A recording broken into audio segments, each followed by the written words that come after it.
Genesis 17. When Abram was 99 years old, the Lord appeared to him. The Lord said, I am God all-powerful. Obey me and do what is right. I will make an agreement between us. I will make you the ancestor of many people. Then Abram bowed face down on the ground. God said to him, I am making my agreement with you. I will make you the father of many nations. I am changing your name from Abram to Abraham. This is because I am making you a father of many nations. I will give you many descendants. New nations will be born from you. Kings will come from you. And I will make an agreement between me and you and all your descendants from now on. I will be your God and the God of all your descendants. You live in the land of Canaan now as a stranger, but I will give you and your descendants all this land forever, and I will be the God of your descendants. Then God said to Abram, you and your descendants must keep this agreement from now on. This is my agreement with you and all your descendants. Every male among you must be circumcised. You must obey this agreement. Cut away the foreskin to show that you follow the agreement between me and you.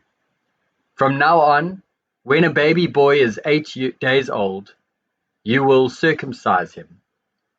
This includes any boy born among your people or any who is your slave. He would not be one of your descendants. So circumcise every baby boy. Circumcise him, whether he is born in your family or bought as a slave. Your bodies will be marked. This will show that you are part of my agreement that lasts forever. Any male who is not circumcised will be separated from his people. He has broken my agreement. God said to Abraham, I will change the name of Sarai, your wife. Her new name will be Sarah. I will bless her. I will give her a son, and you will be the father. She will be the mother of many nations. Kings of nations will come from her. Abraham bowed face down on the ground and laughed. He said to himself, can a man have a child when he's 100 years old? Can Sarah give birth to a child when she is 90? Then Abraham said to God, please let Ishmael be the son you promised. God said, no. Sarah your wife will have a son, and you will name him Isaac. I will make my agreement with him.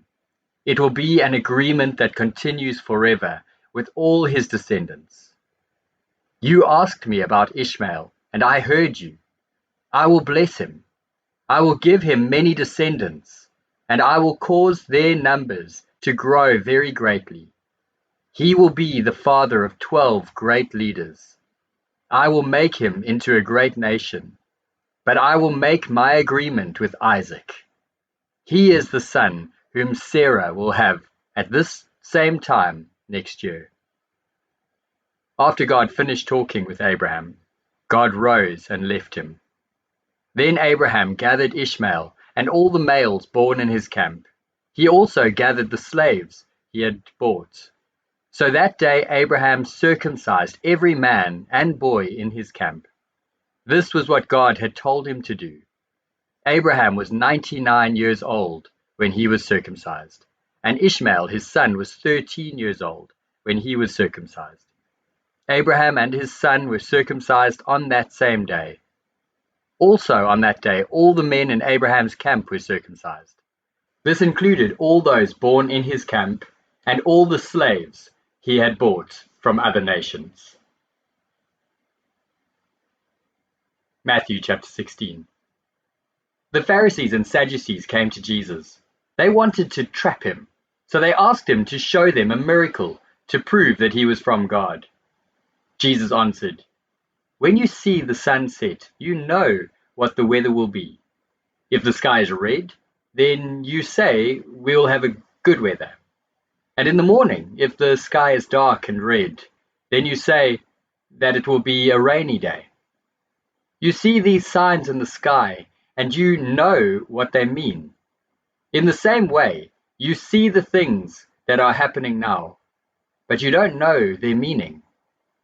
Evil and sinful people ask for a miracle as a sign, but they will have no sign, only the sign of Jonah."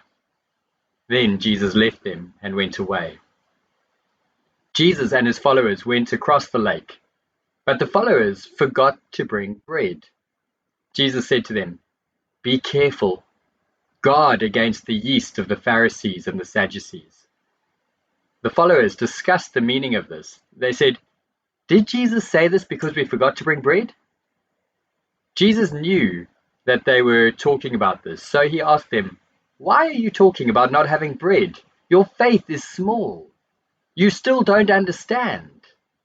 Remember the 5 loaves of bread that fed the 5,000 people? And remember that you filled many baskets with bread after the people finished eating. And remember the 7 loaves of bread that fed the 4,000 people. Remember that you filled many baskets then also. So I was not talking to you about bread. Why don't you understand that? I am telling you to be careful and guard against the yeast of the Pharisees and the Sadducees." Then the followers understood what Jesus meant. He was not telling them to guard against the yeast used in bread. He was telling them to guard against the teaching of the Pharisees and the Sadducees. Jesus went to the area of Caesarea Philippi. He said to his followers, "I am the Son of Man. Who do the people say I am?" They answered, "Some people say you are John the Baptist, others say you are Elijah, and others say that you are Jeremiah or one of the prophets." Then Jesus asked them, "And who do you say I am?" Simon Peter answered, "You are the Christ, the Son of the living God." Jesus answered, "You are blessed, Simon, son of Jonah. No person taught you that. My Father in heaven showed you who I am. So I tell you, you are Peter, and I will build my church on this rock. The power of death will not be able to defeat my church. I will give you the keys of the kingdom of heaven. The things you don't allow on earth will be the things that God does not allow. The things you allow on earth will be the things that God allows." Then Jesus warned his followers not to tell anyone that he was the Christ. From that time on, Jesus began telling his followers that he must go to Jerusalem. He explained that the Jewish elders, the leading priests, and the teachers of the law would make him suffer many things. And he told them that he must be killed. Then on the 3rd day, he would be raised from death. Peter took Jesus aside and began to criticize him. Peter said, "God save you from those things, Lord. Those things will never happen to you." Then Jesus said to Peter, "Go away from me, Satan. You are not helping me. You don't care about the things of God. You care only about things that men think are important." Then Jesus said to his followers, "If anyone wants to follow me, he must say no to the things he wants. He must be willing even to die on a cross, and he must follow me. Whoever wants to save his life will give up true life, and whoever gives up his life for me will have true life. It is worth nothing for a man to have the whole world if he loses his soul. He could never pay enough to buy back his soul. The Son of Man will come again with his Father's glory and with his angels. At that time, he will reward everyone for what he has done. I tell you the truth, there are some people standing here who before they die will see the Son of Man coming with his kingdom." Nehemiah chapter 6. Then Sanballat, Tobiah, Geshem the Arab, and our other enemies heard that I had rebuilt the wall. There was not a gap in it, but I had not yet set the doors in the gates. So Sanballat and Geshem sent this message: "Come, Nehemiah, let's meet together in Kephirim, on the plain of Ono." But they were planning to harm me. So I sent messengers to them with this answer: "I am doing a great work. I can't come down. I don't want the work to stop while I leave to meet you." Sanballat and Geshem sent the same message to me 4 times, and I sent back the same answer each time. The 5th time, Sanballat sent his helper to me with the message, and in his hand was an unsealed letter. This is what was written. "A report is going around to all the nations, and Geshem says it's true. It says you and the Jews are planning to turn against the king. That's why you are rebuilding the wall.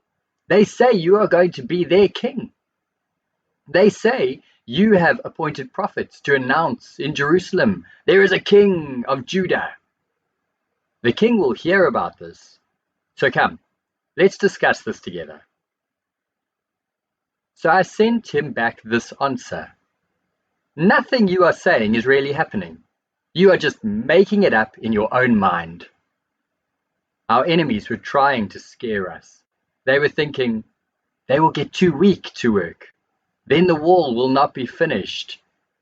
But I prayed, "God, make me strong." One day, I went to the house of Shemaiah, son of Delaiah. Delaiah was the son of Mehetabel. Shemaiah had to stay at home. He said, "Nehemiah, let's meet in the temple of God. Let's go inside the temple and close the doors. Men are coming at night to kill you." But I said, "Should a man like me run away? Should I run into the temple to save my life? I will not go." I knew that God had not sent him. Tobiah and Sanballat had paid him to prophesy against me. They paid him to frighten me, so I would do this and sin. Then they could give me a bad name to shame me. I prayed, "Remember Tobiah and Sanballat, my God. Remember what they have done. Also remember the prophet Des, Noadiah, and the other prophets who have been trying to frighten me." So the wall of Jerusalem was completed. It was on the 25th day of the month of Elul. It took 52 days to rebuild. Then all our enemies heard about it, and all the nations around us saw it. So they were shamed. They understood that the work had been done with the help of our God. Also, in those days, the important men of Judah sent many letters to Tobiah, and Tobiah answered them. Many Jews had promised to be faithful to Tobiah. This was because Tobiah was the son-in-law of Shechaniah, son of Ara. And Tobiah's son, Jehohanan, had married the daughter of Meshullam, son of Berechiah. Those important men kept telling me about the good things Tobiah was doing. Then they would tell Tobiah what I said about him. So Tobiah sent letters to frighten me. Acts chapter 16. Paul came to Derbe and Lystra. A follower named Timothy was there. Timothy's mother was Jewish and a believer. His father was a Greek. The brothers in Lystra and Iconium respected Timothy and said good things about him. Paul wanted Timothy to travel with him, but all the Jews living in that area knew that Timothy's father was Greek. So Paul circumcised Timothy to please the Jews. Paul and the men with him traveled from town to town. They gave the decision made by the apostles and elders in Jerusalem for the people to obey. So the churches became stronger in the faith and grew larger every day. Paul and the men with him went through the areas of Phrygia and Galatia. The Holy Spirit did not let them preach the good news in Asia. When they came near the country of Mysia, they tried to go into Bithynia, but the Spirit of Jesus did not let them in. So they passed by Mysia and went to Troas. That night Paul had a vision. In the vision, a man from Macedonia came to him. The man stood there and begged, "Come over to Macedonia, help us." After Paul had seen the vision, we immediately prepared to leave for Macedonia. We understood that God had called us to tell the good news to those people. We left Troas in a ship, and we sailed straight to the island of Samothrace. The next day we sailed to Neapolis. Then we went by land to Philippi, the leading city in that part of Macedonia. It is also a Roman colony. We stayed there for several days. On the Sabbath day we went outside the city gate to the river. There we thought we would find a special place for prayer. Some women had gathered there, so we sat down and talked with them. There was a woman named Lydia from the city of Thyatira. Her job was selling purple cloth. She worshipped the true God. The Lord opened her mind to pay attention to what Paul was saying. She and all the people in her house were baptized. Then Lydia invited us to her home. She said, "If you think I am truly a believer in the Lord, then come stay in my house." And she persuaded us to stay with her. Once, while we were going to the place for prayer, a servant girl met us. She had a special spirit in her. She earned a lot of money for her owners by telling fortunes. This girl followed Paul and us. She said loudly, "These men are servants of the Most High God. They are telling you how you can be saved." She kept this up for many days. This bothered Paul, so he turned and said to the spirit, "By the power of Jesus Christ, I command you to come out of her." Immediately the spirit came out. The owners of the servant girl saw this. These men knew that now they could not use her to make money, so they grabbed Paul and Silas and dragged them before the city rulers in the marketplace. Here they brought Paul and Silas to the Roman rulers and said, "These men are Jews and are making trouble in our city. They are teaching things that are not right for us as Romans to do." The crowd joined the attack against them. The Roman officers tore the clothes of Paul and Silas and had them beaten with rods again and again. After being severely beaten, Paul and Silas were thrown into jail. The jailer was ordered to guard them carefully. When he heard this order, he put them far inside the jail. He pinned down their feet between large blocks of wood. About midnight, Paul and Silas were praying and singing songs to God. The other prisoners were listening to them. Suddenly, there was a big earthquake. It was so strong that it shook the foundation of the jail. Then all the doors of the jail broke open. All the prisoners were freed from their chains. The jailer woke up and saw that the jail doors were open. He thought that the prisoners had already escaped. So he got his sword and was about to kill himself. But Paul shouted, "Don't hurt yourself! We are all here!" The jailer told someone to bring a light. Then he ran inside, shaking with fear. He fell down before Paul and Silas. Then he brought them outside and said, "Men, what must I do to be saved?" They said to him, "Believe in the Lord Jesus and you will be saved, you and all the people in your house." So Paul and Silas told the message of the Lord to the jailer and all the people in his house. At that hour of the night, the jailer took Paul and Silas and washed their wounds. Then he and all his people were baptized immediately. After this, the jailer took Paul and Silas home and gave them food. He and his family were very happy because they now believed in God. The next morning, the Roman officers sent the police to tell the jailer, "Let these men go free." The jailer said to Paul, "The officers have sent an order to let you go free. You can now leave. Go in peace." But Paul said to the police, "They beat us in public without a trial, even though we are Roman citizens, and they threw us in jail. Now they want to make us go away quietly? No, let them come themselves and bring us out." The police told the Roman officer what Paul said.